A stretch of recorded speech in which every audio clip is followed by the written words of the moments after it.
Hi, my name is Mr. Codilla, and today I'm going to show you how to draw a simple still life. The first thing you're going to be doing is, with your items that you're drawing, whether it's things like this or just about anything, we are going to start with a process called blocking. That's where I take complicated shapes and I start breaking them down into simple shapes. Like I can see a circle here, maybe an oval up here, another oval kind of up here, and I just started using simple shapes to kind of find the composition, just to make it a little easier to begin with.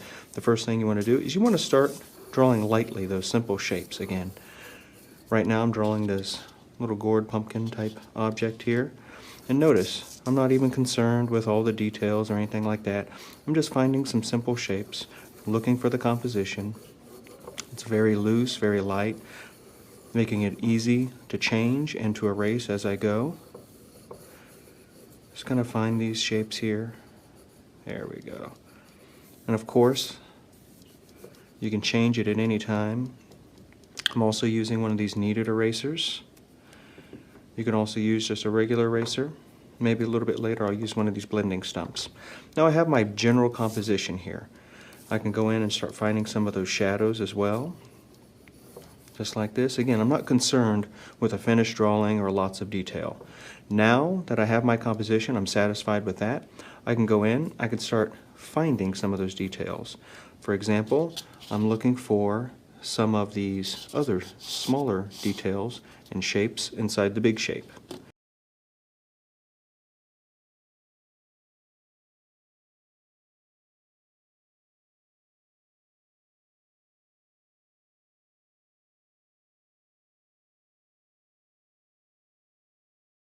And remember, the key is to observational drawing is that you are continuously looking back and forth between what you're drawing and your drawing itself. You're not just focused on your drawing, because then you miss out on all those details. It's sort of like, as I described to some people, it's sort of like taking an open book test. You have all the answers in front of you. I'm going to come over here and start finding details. Now notice, I first actually sketched in that rough shape over here. Now I'm just kind of fixing it as I go. I'll go in and just start adding some details here. I'm still keeping it loose and relatively light, which means I'm still not going super dark right now.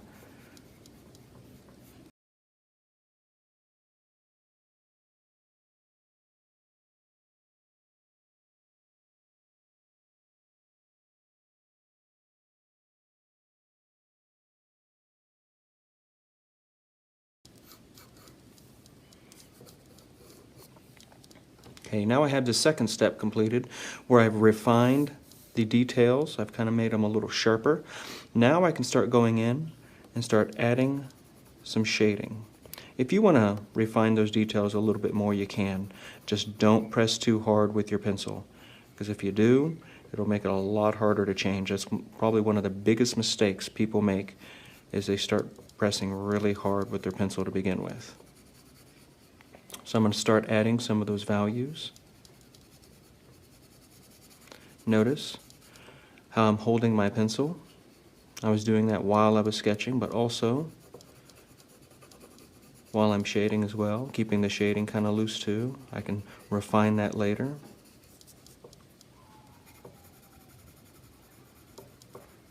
What I like doing, and you don't have to do this, I kind of skip around a little bit as I'm shading. I might come down here and shade some of this a little bit. And then I'll come up here and shade some of this. What that kind of helps me do is helps balance my whole project. So I just don't get concentrated on one little area and then realize maybe it's too dark or too light compared to the rest of the still life or whatever I'm drawing.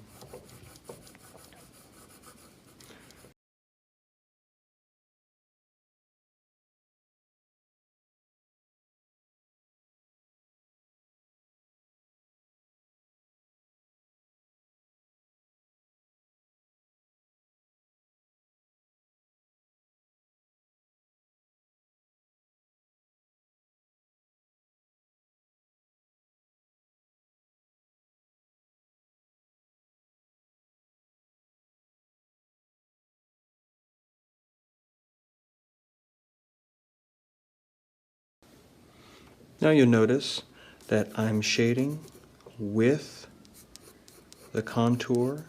That is, I'm not shading across what I'm drawing. So if something is round, I kind of shade it around, just like this apple. You can see I would shade around the apple there. That's how the shadows fall on it. Notice again that I'm just starting light and I'm building up my values. It's still very, very rough right now, but I'm just starting to build in those values right now. Not really concerned with having a finished drawing. I understand this will be a whole process that will take a while to do. I keep looking back and forth at what I'm drawing. Okay, now you see that I have a drawing that has more of my values in it as well. Still have a lot of work to do as far as details, but now I can go back in with an eraser and start cleaning up parts of it, maybe from my original sketch. There we go. I'm just kind of cleaning up my drawing. What I'm going to do is now I'm going to start finding some of those details. Now notice, it's not just so much I'm going darker, it's I'm drawing a little bit more accurately. Notice how I'm holding my pencil.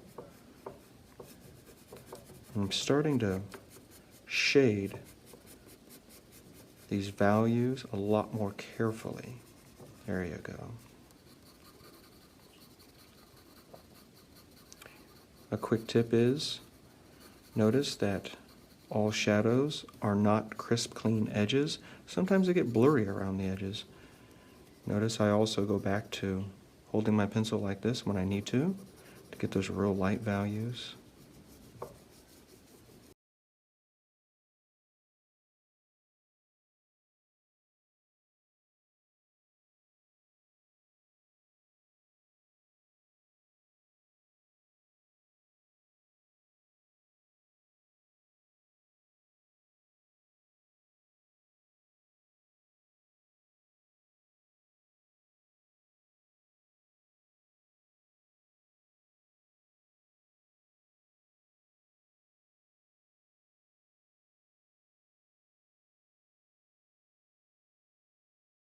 Okay, now that I have most of my values in, you can see I can now start using my blending stump.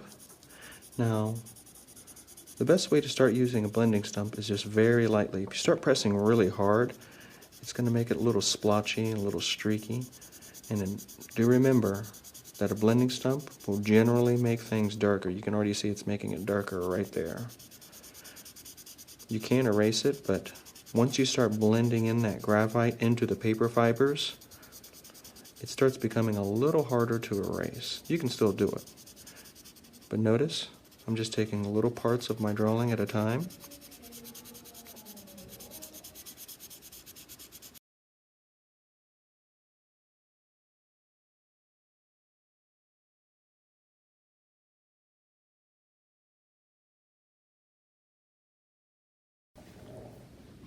Now you can see I'm putting the final touches. I'm blending in all my values, nice and smooth there. One little trick I do want to show you is that with these blending stumps, you don't actually have to blend just the graphite that's on the paper. You can get a piece of scrap paper, get some graphite off there, and you can do some very subtle values, like a 2 or 3 value with that technique. So you can grab some graphite off this piece of scrap paper here and just put in a few little values like that. Really small little details that really make the picture look great.